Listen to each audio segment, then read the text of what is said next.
Hello बच्चों, let's read this question. Consider the system of linear equations in x, y, z sin 3 theta x minus y plus z is equal to 0, cos 2 theta x plus 4y plus 3z is equal to 0, 2x plus 7y plus 7z is equal to 0. Find the values of theta for which this system has non-trivial solutions. तो हमें theta की value बतानी है जिसके लिए इस system के लिए जो नॉन ट्रिवियल सॉल्यूशंस हो रहे हो। तो स्टार्ट कर लेते हैं हमारे की कॉन्सेप्ट से। तो देखो की कॉन्सेप्ट क्या हो जाएगा। हम जानते हैं कि फॉर नॉन ट्रिवियल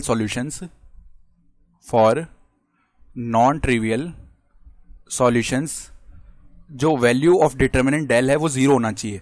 और डेल डिटर्मिनेंट हम कैसे बनाते हैं, जो हमारे पास सिस्टम ऑफ इक्वेशंस है उनमें जो एक्स वाई जेड की कोफिशिएंट्स है उनसे बनी हुई डिटर्मिनेंट होती है ये। तो डेल इज इक्वल टू, देखो यहाँ पे कितना लिख सकते हैं, यहाँ पे एक्स के कोफिशिएंट्स क्या क्या है, साइन 3 थीटा, फिर कॉस 2 थीटा और 2, ठीक है। और y के कोफिशिएंट्स है -1, 4 और 7। z के कोफिशिएंट्स है 1, देन यहाँ पे है 3 और देन 7। और ये किसके इक्वल आना चाहिए, 0 के इक्वल आना चाहिए। तो इसको एक्सपेंड कर लेते हैं with respect to first row. Sine 3 theta आ जाएगा, फिर यहाँ पे 7 मल्टीप्लाई होगा 4 से तो 28, माइनस में 7 मल्टीप्लाई 3 होगा यानी 21। देन माइनस ऑफ -1 प्लस का 1 हो जाएगा। इसके मल्टीप्लाई में 7 मल्टीप्लाई होगा कॉस 2 थीटा से, माइनस में 3 मल्टीप्लाई होगा 2 से, दैट इज 6। देन प्लस में 1 आ जाएगा और यहाँ पे 7 मल्टीप्लाई होगा किससे, कॉस 2 थीटा से, ठीक है। और माइनस में 2 मल्टीप्लाई होगा 4 से, that is 8। This is equal to 0।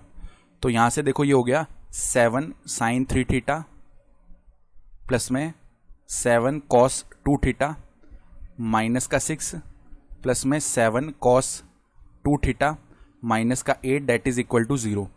यानी ये कितना बन रहा है, ध्यान से देखो अब, 7 साइन 3 थीटा प्लस में 14 कॉस 2 थीटा और माइनस का 14 हो जाएगा, डेट इज इक्वल टू 0। यहाँ से 7 कॉमन लेके उस तरफ भेज देंगे, यानी साइन 3 थीटा प्लस में 2 cos 2 theta minus 2, it is equal to 0। अब हम कुछ फॉर्मूलाज जानते हैं कि साइन 3 थीटा का फॉर्मूला देखो क्या होता है, 3 sine theta minus 4 sine cube theta, ठीक बात है। और उसके बाद में कॉस 2 थीटा का भी एक फॉर्मूला जानते हैं, 1 माइनस 2 साइन स्क्वायर थीटा, ये होता है। ये फॉर्मूलाज यहाँ पे लगा लेते हैं, हमें क्या मिलेगा, 3 sine theta minus 4 sine cube theta, then plus में 2 कॉस 2 थीटा है ना, तो प्लस में 2 को अंदर मल्टीप्लाई करेंगे 1 माइनस 2 साइन स्क्वायर थीटा से, तो एक तो 2 आ जाएगा, माइनस में आ जाएगा कितना हमारे पास, 4 साइन स्क्वायर थीटा, ठीक बात है। और फर्दर इधर से माइनस का 2 है, डेट इज इक्वल टू 0। तो +2 और -2 तो 0 हो गया। अब बचे हुए सभी टर्म्स में से हम साइन थीटा को कॉमन कर लेते हैं, ठीक है। तो एक तो यहाँ से 3 बच जाएगा, माइनस का 4 साइन स्क्वायर थीटा, ठीक है, और माइनस का 4 साइन थीटा बच गया, डेट इज इक्वल टू 0, ठीक है। तो अब क्या करते हैं, अंदर से -1 कॉमन कर लिया, तो माइनस का साइन थीटा और 4 साइन स्क्वायर थीटा प्लस का 4 साइन थीटा माइनस का 3, डेट इज इक्वल टू 0। तो अब देखो -1 को उस तरफ भेजेंगे, 0 बन जाएगा, यानी sine theta as it is रहा, 4 साइन स्क्वायर थीटा प्लस में इधर मिड टर्म स्प्लिट कर रहे हैं तो 6 साइन थीटा माइनस का 2 साइन थीटा माइनस का 3, डेट इज इक्वल टू 0। यानी इधर से देखो साइन थीटा, फिर फर्स्ट 2 टर्म्स में से अगर हम 2 साइन थीटा कॉमन करें तो 2 साइन थीटा प्लस में 3 बच जाएगा, और माइनस में हमने अगर 1 कॉमन कर लिया तो 2 साइन थीटा प्लस में 3 बच जाएगा, डेट इज इक्वल टू 0। अब इधर से हम क्या करते हैं, देखो साइन थीटा तो एज इट इज है, हम अगर 2 साइन थीटा प्लस में 3 को कॉमन कर लें तो हमारे पास बच क्या जाएगा, 2 साइन थीटा माइनस में 1, डेट इज इक्वल टू 0। अब इधर से पहला केस हो सकता है कि साइन थीटा 0 हो जाए, और क्या हो सकता है, जब 2 साइन थीटा प्लस 3 0 होगा तो साइन थीटा का वैल्यू -3/2 आ जाएगा। और क्या हो सकता है कि sine theta is equal to, जब इसको 0 करेंगे तो sine theta is equal to 1/2 हो जाएगा। अब देखो साइन थीटा का वैल्यू ये तो पॉसिबल है नहीं, क्योंकि यहाँ से -1.5 आएगा।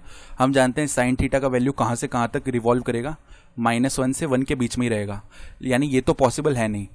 तो क्या क्या पॉसिबल है, साइन थीटा का वैल्यू या तो 0 हो जाए और साइन थीटा का वैल्यू या 1/2 हो जाए। तो जब साइन थीटा का वैल्यू 0 होगा तो थीटा के लिए सॉल्यूशन आएगा n पाई, ठीक है। और जब साइन थीटा 1/2 होगा ना, तो थीटा के लिए क्या सॉल्यूशन आएगा, एन पाई प्लस में -1 रेज टू पावर n, और इसका हमारे पास 1/2 कहाँ पे होता है, साइन थीटा π/6 पे होता है ना, थीटा इज इक्वल टू π/6 पे, तो -1 रेज टू पावर n π/6। तो हम फाइनली क्या बोल सकते हैं, hence theta is equal to, एक तो सॉल्यूशन आ रहा है एन पाई कॉमा, दूसरा सॉल्यूशन है एन पाई प्लस में -1 raise to power n multiplied में π/6, where n belongs to set of integers, यानी n बिलोंग्स टू z। तो ये हमारे पास में इसका फाइनल आंसर हो गया है, और ये हमारा रिक्वायर्ड सॉल्यूशन है इस क्वेश्चन के लिए। ठीक है, I hope you understood this explanation. Best of luck.